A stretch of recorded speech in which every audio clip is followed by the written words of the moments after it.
Il percorso avviato già da tempo a livello nazionale fra AGCI, Confcooperative e Legacoop fa tappa anche in Veneto.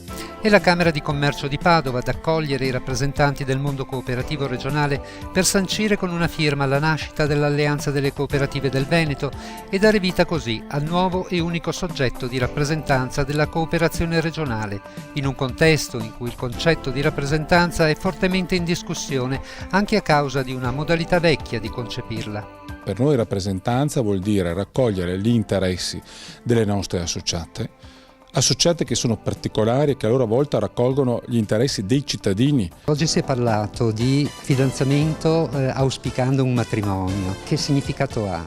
Significa senz'altro fare un percorso che può anche essere impegnativo naturalmente, ma con molti denominatori comuni.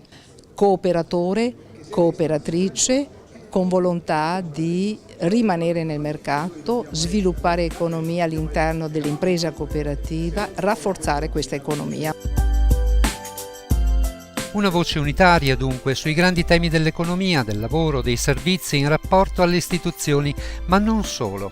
L'intesa prevede anche la sperimentazione di forme di collaborazione fra le tre grandi centrali cooperative, tra cui erogazione di servizi comuni e modalità di integrazione nell'assistenza sindacale, senza tuttavia costituire strutture permanenti, generare costi fissi e senza nulla togliere al bagaglio di esperienze e di valori di ciascuna delle associazioni costituenti, frutto di decenni di storia che contano un denominatore comune.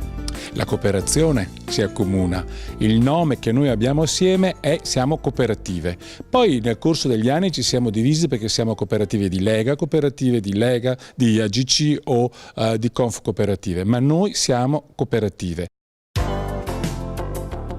Si compie così un passo importante in una regione come il Veneto, dove la cooperazione rappresenta un soggetto economico radicato e fondamentale in tutti i settori dell'economia. Basti pensare che la cooperazione supera l'8% del prodotto interno lordo regionale, partecipate incluse.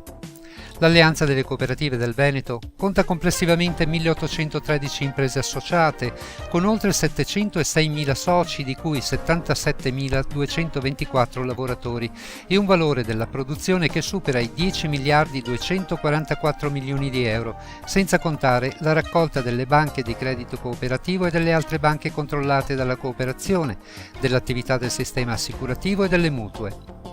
Nel contesto di una delle peggiori crisi economiche della storia recente del Paese, la cooperazione ha mostrato una buona tenuta in termini di fatturato e di occupazione, costituendo in taluni casi una valida alternativa al rischio di chiusura per alcune aziende.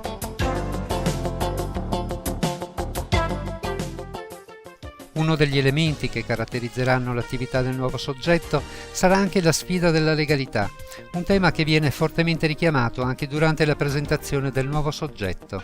Abbiamo consegnato presso la Cassazione una proposta di legge popolare, di iniziativa popolare, per colpire la illegalità nel mondo dell'imprenditoria. Stiamo da anni combattendo una lotta spietata contro le gare a massimo ribasso e riteniamo che ogni forma di collusione con attività illegali debbano essere bandite dal mondo della cooperazione. Gli organismi di rappresentanza del nuovo soggetto sono stati indicati pariteticamente dalle tre centrali cooperative e in sede di prima istituzione il presidente designato è Ugo Campagnaro, al vertice di Confcooperative Veneto, che durerà in carica fino al 30 aprile del prossimo anno. Ma al di là degli aspetti formali c'è già anche una scaletta di massima delle priorità su cui Alleanza delle Cooperative del Veneto intende misurarsi, anche in vista di una scadenza nazionale ben più radicale e coraggiosa. Se noi riusciamo a costruire una casa comune della cooperazione italiana in cui portiamo i valori che ciascuna delle tre componenti è in grado di assicurare, costruiremo una associazione ricca di questo pluralismo e che avrà nell'insieme di questi valori il suo valore aggiunto. Non ci siamo voluti dare degli obiettivi intermedi perseguibili se non dovesse andare in porto quello principale.